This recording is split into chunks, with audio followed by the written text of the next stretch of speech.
Bueno, pues continuamos donde lo dejamos la semana pasada. Recordáis, esto va a ser un poco el índice, ¿no? Estuvimos viendo cuál era el modelo del reino de Dios que Dios quería, ¿no? Ese modelo perfecto que era la vida en el jardín del Edén. Y hoy vamos a ver cómo ese modelo de reino se perdió, ¿no? Con el pecado del ser humano. Sería el reino de Dios perdido. En Génesis capítulo 3, de los primeros versículos, vemos la famosa tentación a Adán y Eva, ¿no? Aparece esa serpiente que, bueno, lo sabemos, pero Apocalipsis 12, 9, 22 nos confirma, ¿no? Que la serpiente es Satanás, cómo la serpiente distorsionó la palabra de Dios en ese evento, ¿no? Vamos a leer Génesis capítulo 3 del 1 al 6. Pero la serpiente era astuta, más que todos los animales del campo que Yahvé Dios había hecho, la cual dijo a la mujer, ¿con que Dios os ha dicho no comáis de todo el árbol del huerto?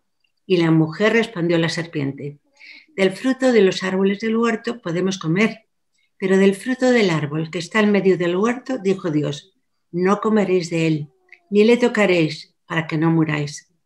Entonces la serpiente dijo a la mujer, no moriréis, sino que sabe Dios que el día que comáis de él, serán abiertos vuestros ojos, y seréis como Dios, sabiendo el bien y el mal.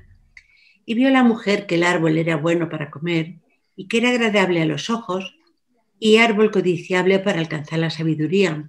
Y tomó de su fruto, y comió. Y dio también a su marido, el cual comió así como ella. Así es. Ahí vemos el primer falso maestro, ¿no? Por decirlo así, como cogiendo medias verdades, mezclándolo con la mentira, se convirtió en la autoridad, ¿no? Ya no era Dios la autoridad, sino Satanás se convirtió en la nueva autoridad para el ser humano, y el ser humano vemos cómo se independiza de Dios.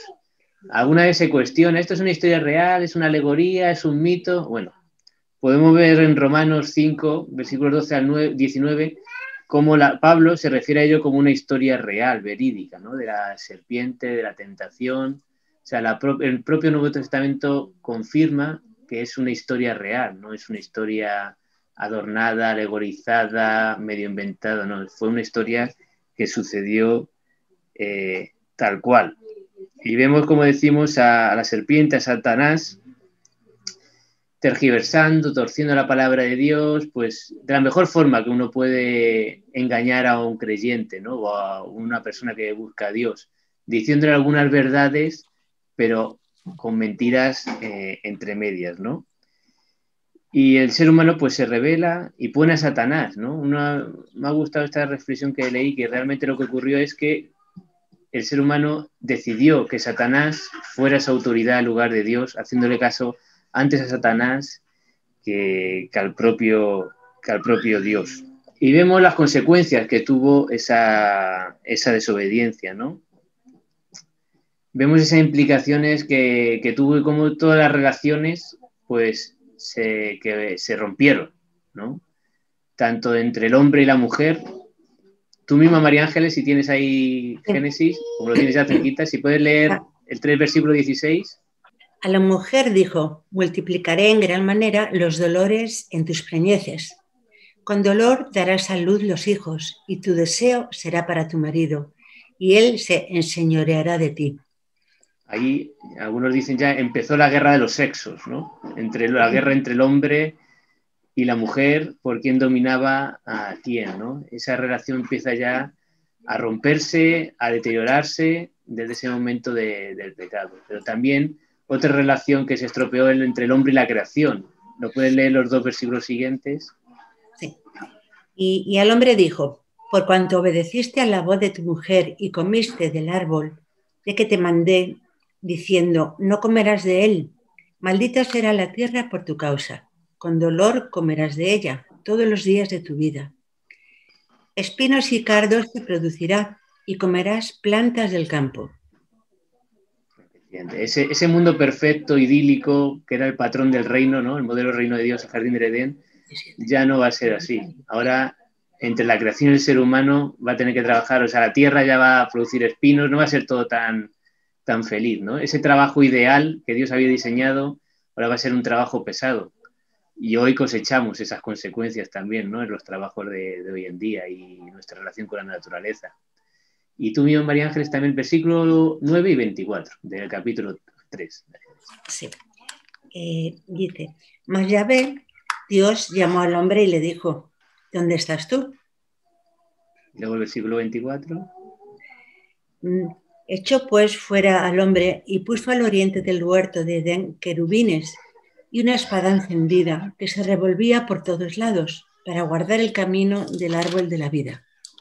Expulsados fueron de ese reino idílico de Dios y se rompió la relación, ¿no? Entre el hombre y Dios por el pecado. Vemos las consecuencias que tienen, ¿no? Y esto es una enseñanza que para toda situación, ¿no? De cuando uno peca, no solo tiene consecuencias para uno mismo, sino luego para todos los que están a su alrededor, incluso para las siguientes generaciones. Y eso lo vemos con Eva y Adán, pero lo vemos también en nuestro día a día, ¿no?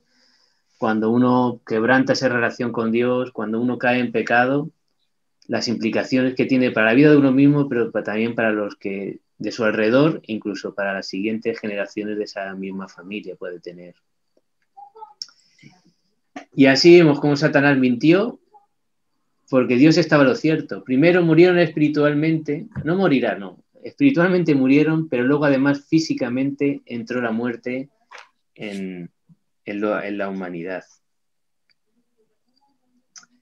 Fijaros cómo vemos la difusión del pecado en los siguientes capítulos de Génesis, pero también con ellos el juicio de Dios. Vemos cómo el pecado llevó al primer homicidio, relatado en Génesis 4, Caín mata a Abel por celos, por envidias, que le gustó más la ofrenda de Abel a Dios, y Dios le llevó a juicio a Caín y le expulsó, ¿no? Y le maldijo. Pero luego cuando uno lee Génesis 5, se repite, ¿no? Una coletilla que es y murió, y murió, y murió, y murió, y murió, ¿no? Relata un poco la vida de alguien, los años que vivió, y termina diciendo y murió, y murió, y murió. Y lo que nos quiere resaltar es cómo se cumple el juicio de Dios y cómo realmente sí que iban a morir si comían de ese fruto, ¿no? Génesis 5 confirma que Satanás estaba mintiendo y que sí que morirían. En la muerte entró el juicio de Dios. Y luego el diluvio, posteriormente de los capítulos 6 al 9, de nuevo, el pecado llegó ya a unos niveles que Dios llevó de nuevo su juicio y empezó de nuevo la creación. A través del diluvio eliminó de toda la tierra a toda criatura, dejando solamente a la familia de Noé. Y por último lo vemos en Génesis 11 también, el juicio de Dios a aquellos que querían construir esa torre para hacerse un nombre, ¿no? Para su reconocimiento, para ensalzarse a sí mismo, para elevar su gloria. Y vemos a lo largo de estos capítulos cómo el pecado va ganando terreno, pero a la vez también Dios tiene que obrar juicios contra ese pecado. Pero al mismo tiempo también vemos en esos capítulos la gracia de Dios. Tú misma, María Ángeles, como estamos en Génesis 3, te va a tocar. Sí, muy bien. ¿Puedes leer el versículo 15 de Génesis 3? Sí, dice, y pondré enemistad entre ti y la mujer, y entre tu simiente y la simiente suya. Esta te herirá en la cabeza, y tú le herirás en el calcañar. Esa es la maldición, ¿no?, que hace Dios a la serpiente, pero en medio de esa maldición muchos encuentran lo que llaman el protoevangelio, que es la primera mención que se hace a la obra de Jesucristo, ¿no? De que la simiente de la mujer aplastará la cabeza de la serpiente de Satanás. Y Romanos 16:20, Mónica, ¿puedes leer tú Romanos 16:20? Romanos 16:20, y el Dios de paz aplastará en breve a Satanás bajo vuestros pies. La gracia de nuestro Señor Jesucristo sea con vosotros. ahí muchos encuentran esa relación entre Génesis 3:15 y Romanos 16:20, ¿no? Dios, por medio de Jesucristo, aplastando la cabeza a Satanás, ¿no? Sería el cumplimiento de Génesis 3:15. Y vemos también la gracia de Dios en ese capítulo 5 que víamos, y murió, y murió, y murió. Dios ofreció su gracia a Enoc, el cual no murió, ¿no? Sino que fue ascendido a los cielos antes de su muerte. Y vemos la gracia de Dios, por supuesto, en medio del diluvio, en medio de ese juicio a la humanidad. Vemos la gracia de Dios con Noé y su familia, ese pacto que hace con Noé, además que repercute en toda la humanidad, de que no volverá a destruir la tierra con agua, pero esa gracia con esa familia que no es destruida, sino a partir de la cual Dios establece pues una nueva creación, ¿no? Y también después de la Torre de Babel, vemos la gracia de Dios con el pacto que hace Abraham, que luego entraremos más adelante en él, y las consecuencias de las bendiciones que encuentra la humanidad y encontramos hoy con esas promesas que se cumplen a través de Jesucristo. ¿Alguna pregunta, cuestión, comentario hasta aquí? Luis Felipe, me entro solamente para decir que me llama mucho la atención de la realidad de que la semilla del hombre engendra después de la caída pecado y engendra una generación tras otra generación. Estoy imaginando Dios ahí soberano viendo este mundo perfecto creado y poco a poco como luces extendiendo por la planeta, el pecado se va extendiendo por toda su creación. Pero la semilla de Dios, que fue Cristo, engendró pues salvación, entonces redención, y no podemos salvarnos nosotros mismos porque formamos parte de la humanidad que sembramos otra generación de pecadores, pero por la gracia de Dios, la semilla de Cristo nos da esta vida, esta nueva vida alcanzada, ¿no? Solamente me llamó la atención cuando estabas... No, bien. Gracias. Sonia también levantó la mano. Sí, una curiosidad que me he descubierto ahora mismo, ¿no? A ver, la descubrí hace mucho, pero ahora la interiorizo, ¿no? El hecho de hacer o pretender que Dios miente. Porque cuando no hacemos lo que Dios, creemos en lo que Dios ha mandado, le hacemos mentiroso a Él. Y este es el gran pecado, uno de los grandes pecados contra el Espíritu de Dios, ¿no? Decir, lo que tú dices es mentira. Entonces le hacemos a Dios mentiroso. Yo pienso que esto es bastante grave y me encanta interiorizarlo. Gracias. Buena reflexión, la verdad que uno no lo piensa, pero es la realidad. Cuando uno desobedece a Dios tú no tienes razón, estás mintiendo, estás equivocado. No lo decimos así explícitamente, pero se deja ver con nuestros actos. Pues sí. Gracias, Sonia. Buena reflexión, sí. Pues continuamos dentro de esta gracia de Dios. Oye. Sí, Marigorri. Ay, Marigorri. Ya me hace ilusión. En euskera tú, oye. Mira, a mí, bueno, siempre aquí la mala es la mujer, ¿no? Es la que tienta, es la... Pero él también podría haber dicho que no. ¿Eso quién lo dice? Que la mala es la mujer. Hombre, él se señoreará de ti, pues ya te pone... no sé. Sí, a mí esto siempre me llama mucho la atención. Yo es que soy pero fíjate, un poco feminista. Pero fíjate, tiene... Me da rabia, ella es la tentadora, desde luego, pero él también podía haber dicho no. Y a los dos reciben maldición. Y fíjate, o sea, yo creo que Eva tuvo mucha culpa y bueno, además, léete primera de Timoteo 2 al final, fíjate qué consecuencias tiene. Ella tiene mucha culpa y recibe su maldición. En este caso, esa. Pero fíjate lo que nos dice Romanos. Romanos 5, ¿por quién dice que entró el pecado? ¿Por una mujer o por un hombre? Espérate que no lo sé. Bueno, pues te digo la frase famosa así, más o menos, te la parafraseo. Dice que el pecado entró por un hombre y fue resuelto o salió por otro hombre que fue Jesucristo. O sea, Romanos, eso es verdad. Pablo pone como responsable a Adán. ¿Por qué? Porque Dios, la orden de no comer de ese árbol se la dio a Adán, porque Adán era el representante, era el primer creador y al que se dio esa responsabilidad.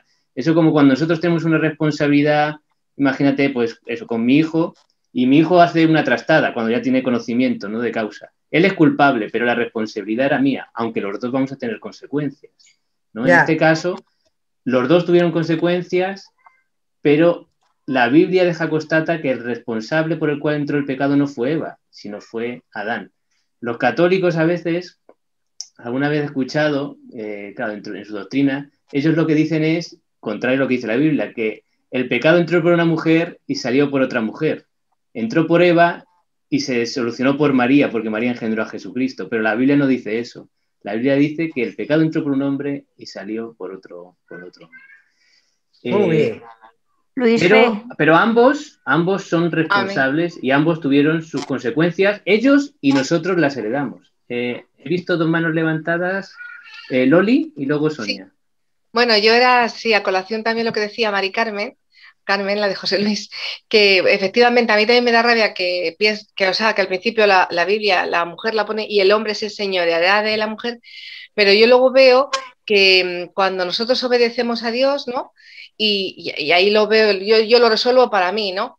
Que cuando obedecemos a Dios y estamos en Cristo, la verdad que no hay enseñoreamiento ni el hombre de la mujer ni la mujer del hombre. ¿Por qué? Porque hay una verdad y hay un camino y tenemos que estar en la verdad y estamos con Cristo. Entonces ya no hay enseñoreamiento, ya el pecado ese de enseñorearse ya como que se elimina con la obediencia a Cristo, ¿no? Pero sí que es verdad que en el mundo que estamos viendo que el hombre se está enseñoreando continuamente de la mujer. En el mundo la mujer está maltratada, la mujer está muerta, muchas mujeres mueren a manos de sus maridos. Es decir, que en el mundo vemos una destrucción tremenda entre el hombre y la mujer, este enseñoreamiento y esta catástrofe que estamos viviendo en el mundo, ¿no? No sé, Sonia, si era de antes la mano levantada o la ha vuelto a levantar. Sería de antes. Perdón, la he vuelto a levantar. Ah, vale, pues comenta. Sí. Yo también he pasado por esta etapa de pensar lo del enseñoreamiento. Yo me lo aclaré por si os sirve alguna, si no necesariamente sea válida, pero yo como me lo he aclarado en mi mente es que yo no tengo dos cabezas, yo tengo solo una. No tengo dos cerebros, tengo solamente uno. O sea, el orden en que está mi cerebro en mi cuerpo es que empieza por arriba y solamente necesito un cerebro. Entonces, para mí no tiene nada que ver con que el hombre sea mejor o peor que yo, sino que el hombre le tocó ser esa cabeza. Nosotros podemos ser en las manos del Señor lo que sea. Y muchas mujeres son más inteligentes que los hombres. Pero Dios instituyó eso porque sabía que la mujer tenía una responsabilidad con 9 meses de embarazo. Entonces, no es que el barco lo dirijan 2 capitanes, sino que le tocó a uno y a lo mejor el vice o el de a bordo o lo que sea es más inteligente y mejor que él, pero ese es el orden en que está establecido para que el barco no se hunda. Entonces yo así es como me lo explico. Sí, no, está establecido así. Está así establecido, y lo que sí que hay que tener cuidado cuando intentamos aplicar el feminismo que se predica, por decirlo así, de la sociedad y intentarlo aplicarlo a la vida cristiana, porque entonces explota todo. Porque muchos mensajes feministas de esta sociedad van en contra totalmente de la Biblia, lo establecido por Dios. Eso debemos tener cuidado. Pero que el hombre se enseñará es una distorsión del plan de Dios, y eso no quita que el rol de cabeza sea del hombre. Lo que pasa que por naturaleza, por el pecado, el hombre ha hecho un mal uso de ese ser cabeza, ¿no? Pero bueno, eso para dar otro tema, porque si no, yo necesitaría 1 o 2 clases enteras para ese tema. Muy bien, gracias por las intervenciones. Vamos a continuar con ese pacto de Noé, donde vemos la gracia de Dios. Fijaros aquí 2 versículos que nos resume un poco ese pacto. Dice, y he aquí que yo traigo un diluvio de aguas sobre la tierra para destruir toda carne en que haya espíritu de vida debajo del cielo. Todo lo que hay en la tierra morirá, mas estableceré mi pacto contigo y entrarás en el arca tú, tus hijos, tu mujer y las mujeres de tus hijos contigo. Y luego en el capítulo 9 también nos habla de ese pacto, ¿no? Estableceré mi pacto con vosotros y no exterminaré ya más toda carne con aguas de diluvio, ni habrá más diluvio para destruir la tierra. Y dijo Dios, esta es la señal del pacto que yo establezco entre mí y vosotros, y todo ser viviente que está con vosotros, por siglos perpetuos. Mi arco he puesto en las nubes, el cual será por señal del pacto entre mí y la tierra, ¿no? El arco iris se está refiriendo.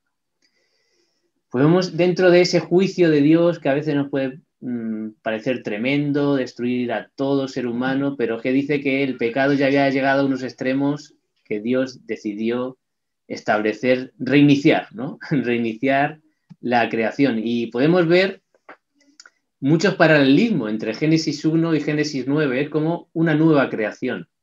Fijaros en Génesis 1, versículo 28, dice, sean fructíferos y multiplíquense y llenen la tierra. En 9 dice, sean fecundos, multiplíquense y llenen la tierra. Génesis 1, 28 también dice, y sométanla, dominen los peces del mar y a las aves del cielo y a todos los reptiles que se arrastran por el suelo. Y en el 9 dice, todos los animales de la tierra sentirán temor y respeto ante ustedes, ante vosotros. Y en el 1.29, yo les doy de la tierra todas las plantas que producen semilla, esto les servirán de alimento. Y en Génesis 9, todo lo que se mueve y tiene vida, al igual que las verduras, les servirá de alimento, yo les doy todo eso, ¿no? Vemos qué parecidos son estos versículos de Génesis 1 y 9, porque nos hablan de un nuevo comienzo, ¿no? De una nueva creación, en lugar de a partir de Eva y Adán, a partir de la familia de Noé. Y vemos como esto también nos habla un poco de la salvación de Dios, ¿no? Vamos a ir viendo cómo muchos de estos textos del Antiguo Testamento apuntan a esa salvación diseñada y planeada por Dios a través de Jesucristo. Por supuesto, esta salvación del diluvio no se refiere a la vida eterna, pero apunta, ¿no?, a esa dirección. Noé y su familia mostraron fe, confianza en la palabra de Dios. Cuando dice, construye un barco de estas medidas, parece una locura, ¿no? Y se tiró un montón de años para construir ese barco y no se veía que iba a llover tanto, o nunca había llovido tanto. Y en cambio, él tuvo fe para construir esa barca, tuvo fe para meterse dentro de ella con su familia, llamar a todos los animales, y por medio de esa obediencia, de esa fe mostrada en obediencia, alcanzaron salvación, ¿no? Esto nos habla mucho de esa salvación por fe, planeada ya por Dios y ejecutada con la venida de Jesucristo, ¿no? ¿Alguien quiera comentar algo? Bueno, pues continuamos. Y también cómo estos textos o estos eventos apuntan hacia Jesucristo. Lo hemos comentado antes, ¿no? Génesis 3.15, nos habla de Romanos 16.20, y en Apocalipsis también 20.10 nos habla de que sería Jesucristo quien aplastaría la cabeza a Satanás. Y luego también esa tentación que Adán y Eva, me gustó un paralelismo que leí, ¿no? Dicen, Adán y Eva tenían un montón de alimentos que comer, estaban en un paraíso, todo era armonía, había armonía con los animales, la perfección, ¿no? Y aún así cayeron en tentación. Pero fijémonos en Jesucristo cuando fue al desierto. Lo podemos leer, por ejemplo, en Lucas 4. Cuando fue tentado por Satanás, Jesucristo estaba en un desierto sin agua, después de ayunar 40 días. Se nos habla que habían fieras en ese desierto y aún así no cayó en la tentación, sino que venció a Satanás en esa tentación. Ese hecho nos revela y nos muestra cómo donde Adán y Eva fallaron, Jesucristo venció, aún estando en unas condiciones mucho peores, ¿no? Esto es tremendo, ¿no? Para nuestras vidas, que también nos muestra nuestra insuficiencia en la vida y nuestra necesidad de aquel que puede vencer toda tentación en cualquier situación, que está con nosotros y nos ayuda, ¿no? En nuestro camino, en nuestra vida, en nuestro diario vivir. Y entonces vemos como resumen de esto, como aquello que Dios en su bondad, en su plan perfecto había definido y había establecido para una vida perfecta, el hombre lo destruyó, lo estropeó, ¿no? Y el universo, el mundo, pues se convierte en todo lo opuesto y deseado por Dios en su reino. Pero la historia podía haber acabado ahí, ¿no? Podía haber acabado ahí y decir, pues ala, pecado, destrucción y demás. Y se acabó todo. Pero no. Dios en su gracia permitió que la humanidad siguiera y Él estableció un plan para reordenar todas las cosas y restaurar de nuevo su reino y volver a ese nuevo Edén, que es lo que nos promete el Señor y nos da un vistazo de ello en Apocalipsis. Escribo aquí, ¿no? Él desea levantar otra vez un pueblo que por voluntad propia se someta a sus mandatos, a su gobierno. Eso es lo que significa el reino de Dios. No es el lugar en donde Él gobierna, porque Él siempre reina en todo lugar, sino la esfera en donde su régimen se acepta con alegría. Y ese es el reino de Dios. ¿Alguna cuestión, algún comentario con todo esto? ¿Puedo? Sí, claro. Anima mucho en estos tiempos tan difíciles, ¿no? Para muchos de nosotros, que están sucediendo además cosas que son como una cascada, ¿no? Anima mucho saber que aunque veamos destrucción alrededor. ¿Perdón? Vale. José Luis, que se ha equivocado. Vale. Que anima mucho en esta época saber que Dios tiene una promesa de restaurar todo lo que hemos destruido. Todo lo que hemos destruido con nuestra mente, nuestro corazón y nuestras manos. A mí me anima mucho, me hace sentirme segura de que Dios ha cumplido su palabra en el pasado, ha instaurado su reino desde el pasado y hacia el futuro.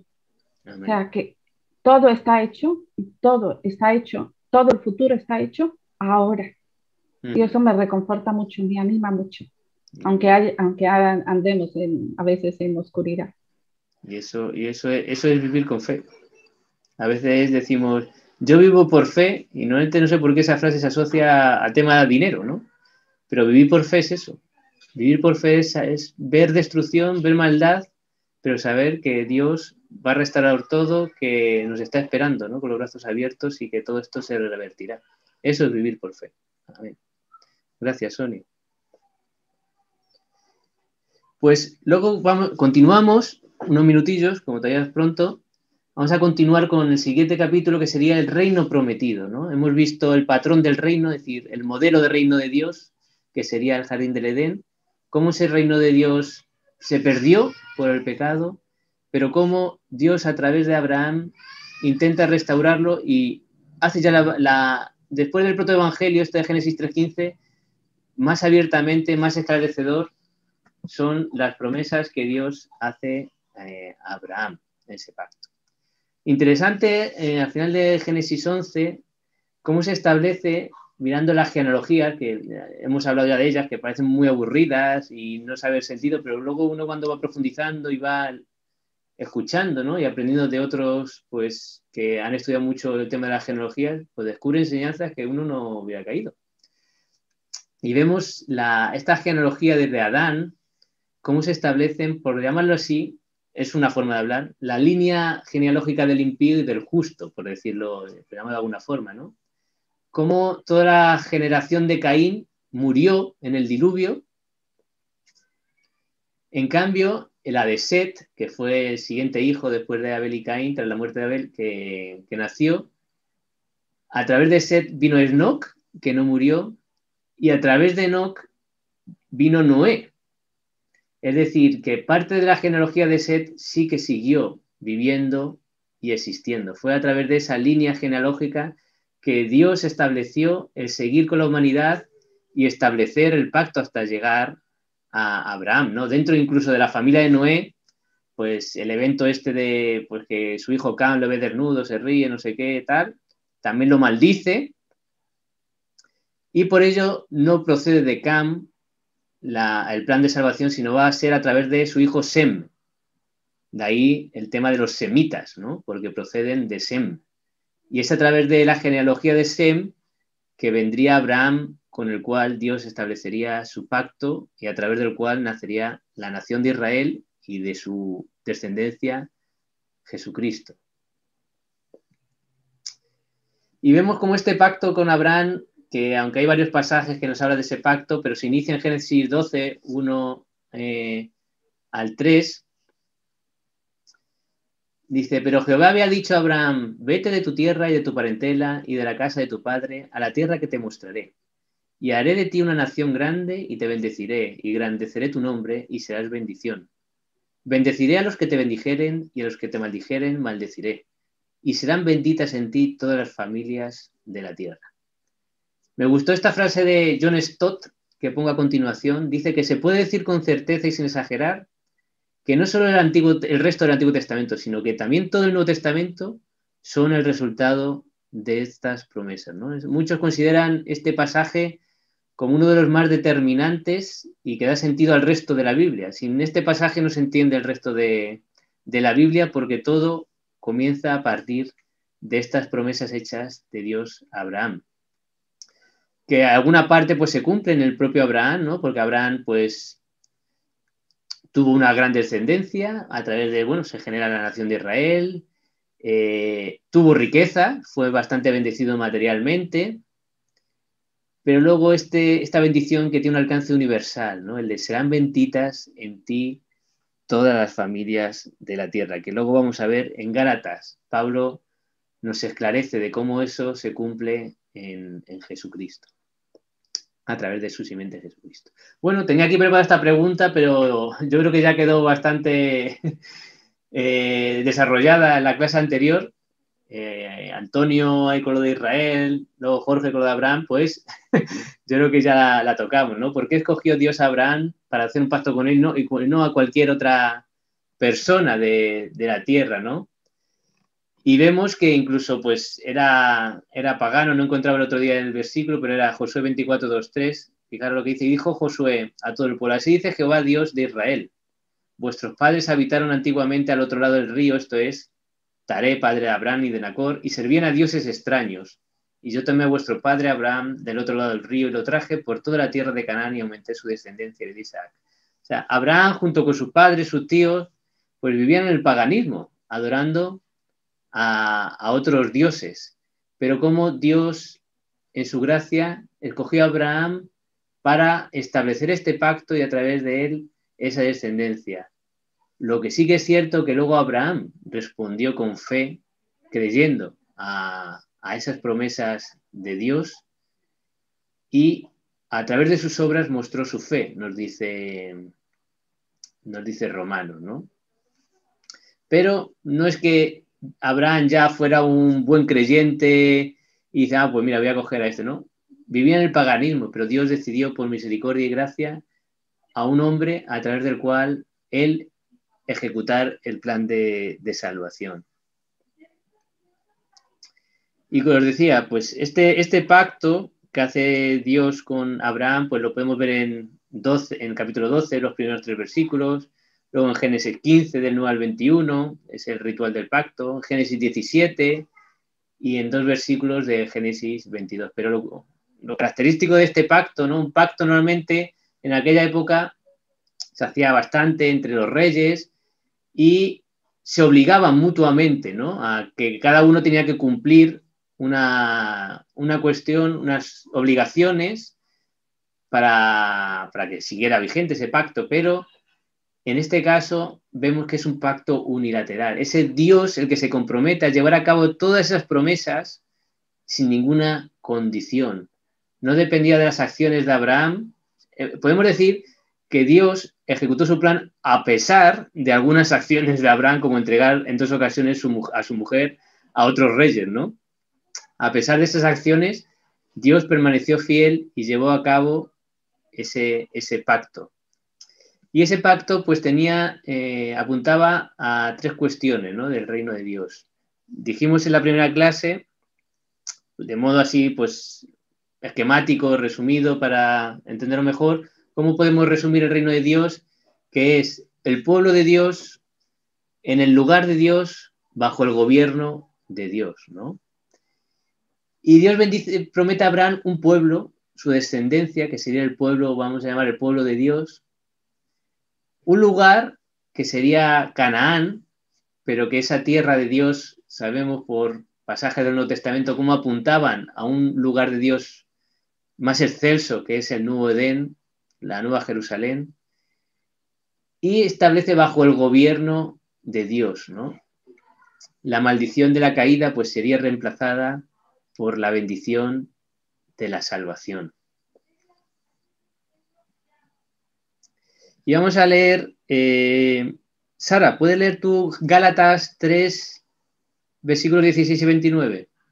Vamos a ver cómo estos textos, eventos que hemos visto así por encima, cómo apuntan realmente a Jesucristo. 3, 17 al 19. No, lee el versículo 16 y luego el 29. Venga. Ahora bien, a Abraham fueron hechas las promesas y a su simiente. No dice a las simientes como si hablase de muchos, sino como de uno. Y a tu simiente, la cual es Cristo. Amén. Y el 29. Y si vosotros sois de Cristo, ciertamente el linaje de Abraham sois, y herederos según la promesa. Amén. Fijaros, esa simiente, esa descendencia que Dios promete a Abraham, al final, a lo que se refiere, aunque ahí se cumple, ¿no?, con la nación de Israel, pero donde apunta es a esa simiente de Jesucristo. Y esa bendición que parecía ceñida al mundo judío, vemos como a través de Cristo el creyente forma pasar heredero de esas promesas en las que todas las familias de la tierra que creen en Jesucristo, pues son unidos a Jesucristo y entonces forman parte, son herederos, recibirán esa bendición, ¿no? Por eso lo que decíamos, si uno lee el Antiguo sin el Nuevo, se queda con la historia incompleta. Pero si uno lee el Nuevo Testamento sin el Antiguo, no va a entender muchas cosas que el Nuevo Testamento dice, ¿no? Entonces vemos cómo a través de Jesucristo que se cumplen esas promesas hechas a Abraham en su máxima expresión. Y no lo hemos visto, ¿no?, el famoso evento del sacrificio que le pide Dios a Abraham, entregando a su único hijo, a Isaac. Pero yo creo que más o menos lo conocemos, si no, pues en Génesis 22 lo podemos leer. Pero cómo ese cordero que sustituye a Isaac en el sacrificio también apunta al sacrificio de Jesucristo que nos sustituye a nosotros. Nosotros deberíamos recibir la paga del pecado, el castigo del pecado, con nuestra muerte eterna. En cambio, Dios entrega a su Cordero, que es Jesucristo, para que Él fuera sacrificado en lugar de nosotros morir por nuestros pecados eternamente, ¿no? Y también otro último punto de cómo esto apunta a Jesucristo es la salvación por fe, ¿no? Una pregunta que a veces surge es ¿cómo se salvaba la gente del Antiguo Testamento? ¿Eran por obras? No, era también por fe. María, ¿podrías leer Romanos capítulo 4, versículo del 1 al 3? ¿Qué diremos, pues, que ha encontrado Abraham, nuestro progenitor, según la carne? ¿Se oye? Sí. Porque si Abraham fue justificado por las obras, tiene de qué gloriarse, pero no delante de Dios. Pues, ¿qué dice la Escritura? Y creyó Abraham a Dios y le fue contado por justicia. ¿El 4 también era? Sí. No, y luego, o sea, versículos del 1 al 3 y luego del 20 al 22. Pero no dudó de la promesa de Dios por falta de fe. Al contrario, fue fortalecido en su fe dando gloria a Dios. Esto sigue hablando de Abraham. Sí. ¿Del 20 al 22? Ah, perdona, el 22, sí. Pero no dudó de la promesa de Dios por falta de fe. Al contrario, fue fortalecido en su fe, dando gloria a Dios, plenamente convencido de que Dios, quien había prometido, era poderoso para hacerlo. Amén. ¿Cómo Por fue esta razón le fue contado por justicia. Amén. Él fue declarado justo delante de Dios, no por sus obras, sino por su fe. Él creyó en la promesa de Dios, y es así hoy también, como nosotros somos salvos por fe, porque creemos en la promesa de Dios a través de Jesucristo, que si nos arrepentimos de nuestros pecados y ponemos nuestra fe en la obra que hizo Jesucristo, viviendo una vida perfecta que nosotros no somos capaces de vivir, que murió para que por lo que nosotros merecíamos, pagó nuestra culpa, nuestro castigo, lo recibió Él y resucitó como anticipo de nuestra resurrección. Si creemos en esa promesa, nosotros también seremos declarados justos delante de Dios, ¿no? No ha cambiado mucho la cuestión de salvación del antiguo al nuevo, siempre fue por fe.